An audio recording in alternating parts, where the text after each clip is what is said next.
Et si on faisait le tour de France le plus rapidement possible? Genre en un jour. Je me suis donné un défi, c'est de faire physiquement le tour de France. Physiquement, pas sur Google Earth, sinon c'est inutile. De faire le tour de France avec le moins de temps possible. En passant évidemment par toutes les grandes villes. Alors quand j'ai eu cette idée, j'ai commencé à me chauffer tout seul. Je me suis dit putain, on va prendre une dizaine de villes, on va torcher ça en une journée. Comment te dire que c'est pas possible de faire comme ça en fait? La France est trop mal desservie pour que je puisse le faire. C'est-à-dire qu'au niveau des trains, etc., c'est pas possible. Il n'y a pas le timing. Il faudrait y passer 5-6 jours. Et c'est pas intéressant. Du coup, j'ai changé les règles et je me suis dit, diminue le nombre de villes, passe que par les grandes villes de France, sinon c'est clairement physiquement pas possible. Ou alors il me faudrait un jet privé quoi. Mais il va en falloir des OP sponsors avant de pouvoir se payer un jet. Je sens que je vais passer beaucoup de temps dans les transports. J'ai mis un temps fou à me faire un itinéraire. Quand je vous dis un temps fou, c'est-à-dire que j'ai passé des heures et des heures pour voir quel était l'itinéraire le plus intéressant. Et j'ai finalement trouvé. Vous voyez en fait très clairement, moi je voulais faire un tour de France comme ça, le plus rapidement possible. Mais c'est pas possible, malheureusement. Du coup, ce que je fais, c'est que je vais passer exclusivement par les grandes villes. Donc je me suis rabattu sur l'idée de faire toutes les plus grandes villes de France en une seule journée. Et pour ça, on va donc faire Paris, Bordeaux, Marseille, Lyon, Strasbourg, Paris. Au niveau logistique, c'était un bordel pas possible. J'ai cherché des trains, des bus, des avions, mais au final, le plus intéressant pour faire ce tour de France, c'est les trains. Et à un moment, comme je dois voyager de nuit, je vais être obligé de prendre un bus. Donc mon premier trajet, c'est après-demain. On part à 5h54 et on va direction Bordeaux. Autant vous dire que je vais devoir me lever très tôt, mais ça va parce qu'on va voyager en première classe comme on est riche. C'est pas vrai du tout. C'est juste que la première classe coûte moins cher que la seconde classe. Donc c'est bon, je viens bien de tout réserver à l'instant. Je viens de recevoir le mail de confirmation d'ailleurs. 5h24, est-ce que je suis prêt? Je sais pas, en tout cas je suis super fatigué. Je crois que ça s'entend, je crois que ça se voit à ma figure également. Je viens de commander un Uber qui va venir me chercher d'ici quelques minutes et qui va m'emmener jusqu'à Gare Montparnasse.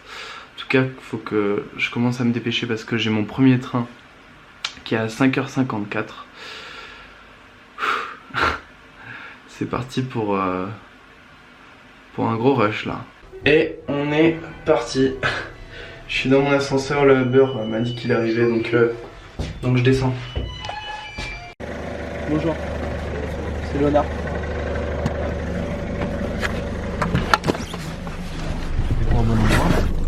Ouais, Gare Montparnasse.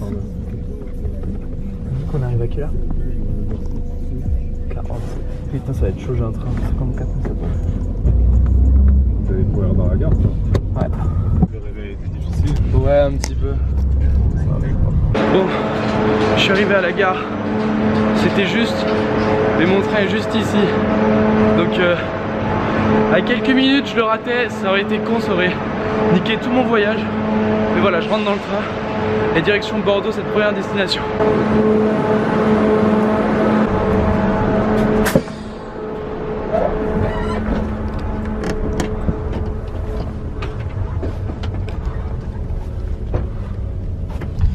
Madame, monsieur, bonjour et bienvenue à bord du train TGV. Les gares de Saint-Pierre-les-Corps, Poitiers et Bordeaux-Saint-Jean sont terminus. Une arrivée prévue à 8h48. Let's go. Direction Bordeaux. Première direction. Bon, clairement, je fais le malin. Faut dire ce qui est, j'ai dormi pendant tout le trajet. Pour ce premier trajet, on descend directement dans le sud de la France et on se tape un bon Paris-Bordeaux en presque 3 heures.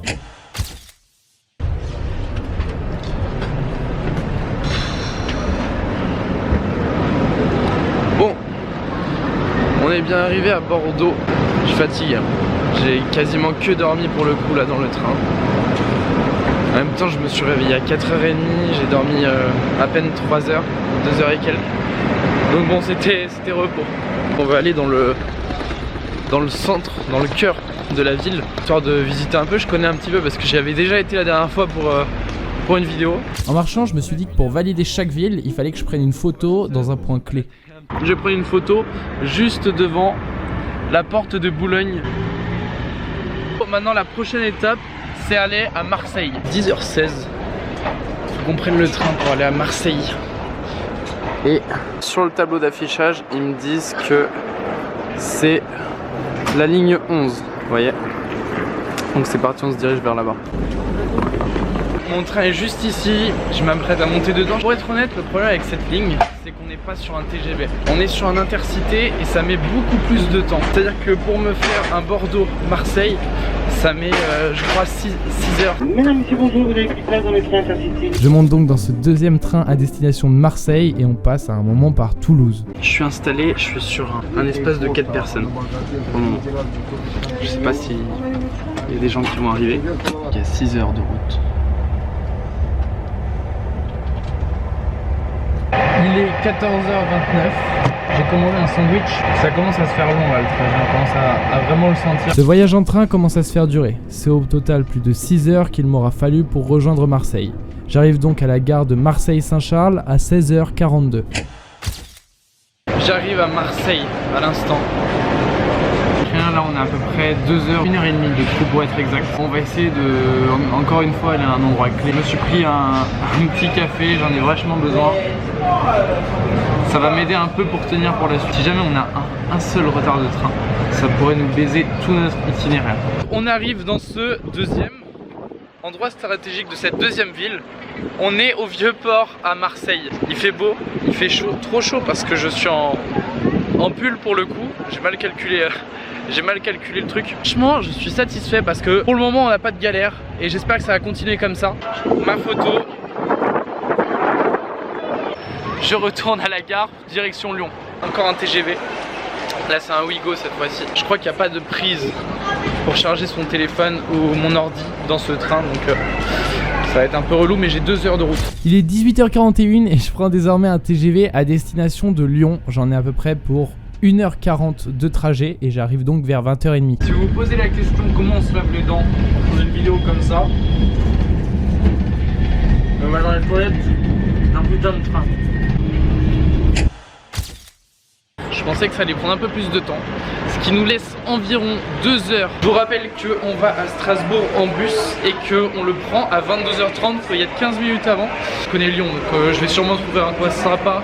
Je suis donc allé en centre-ville de Lyon, on est sur la plus grande place, qui est une des plus grandes places de France aussi.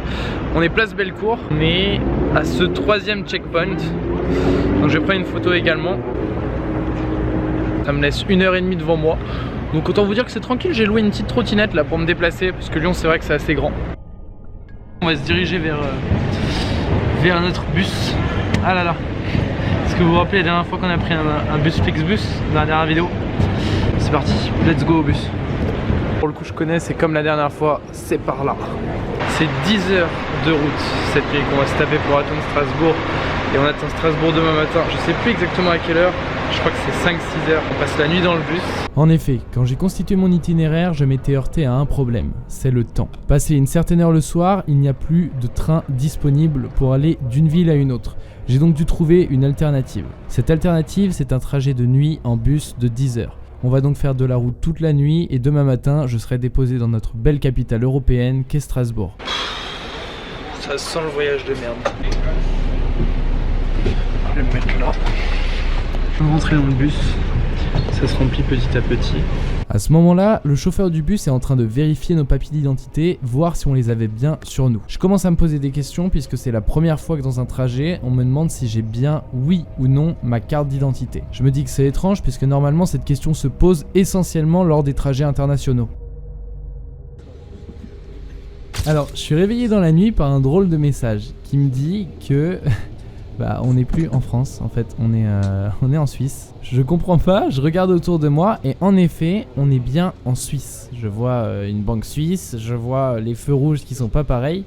Bref, je comprends pas trop sur le coup. Au final, je vérifie sur mon application mon itinéraire de bus et je m'aperçois que en fin de la nuit, vers 5h du matin, il y a une correspondance dans la ville de Fribourg en Allemagne. Du coup, en fait, on passait et par la Suisse et par l'Allemagne avant de pouvoir aller à Strasbourg.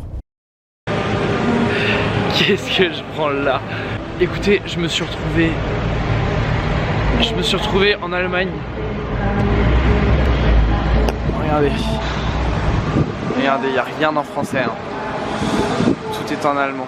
Autant vous dire que ça fait 1 heure que j'attends, il fait 11 degrés. J'ai dû aller me cacher dans un ascenseur parce qu'il n'y avait rien autour. Il y avait une gare mais elle n'était pas encore ouverte. Je suis allé dans un ascenseur car il faisait trop froid. C'est des aléas du métier de youtubeur. Regardez, quand je vous dis qu'il fait froid, il fait 11 fucking degrés. D'ailleurs j'étais en train de me dire, au total on a déjà fait plus de 20 heures de trajet. C'est incroyable, c'est incroyable. Je crois que j'aurais eu ma dose de transport pour une année là, c'est sûr et certain. On est là, on est en Allemagne ici, et Strasbourg est pas très loin. Après un peu moins de 2 heures de correspondance à Fribourg, j'ai trouvé mon bus de correspondance et je monte dedans. Cette fois-ci, on est bien parti pour aller à Strasbourg. Neben dem Bus machen, renn sonst nicht weg, sonst werd's Gepäck nämlich alleine weiter. Ausstieg, dann bitte hinten. J'ai rien compris. Je parle pas un mot d'allemand. Je viens de sortir du bus et j'arrive à Strasbourg. J'en suis pas peu fier là. C'est la première fois que je suis à Strasbourg de ma vie, donc je vais essayer de retrouver un peu le centre. Putain, on y est arrivé. On y est arrivé. On est place Kléber à Strasbourg, endroit clé ici. Et voilà, on va prendre une photo du coup également dans cet endroit clé. Je me balade encore une fois de plus un petit peu dans la ville. J'ai 1 heure et quelques devant moi avant d'aller à la gare. Bon, j'ai pas passé ma best nuit. J'ai essayé de dormir un maximum quand j'étais dans le bus. Mais en tout, j'ai eu une nuit assez courte. Je suis juste devant la gare de Strasbourg. Je vais rentrer à Paris et puis terminer ce Tour de France.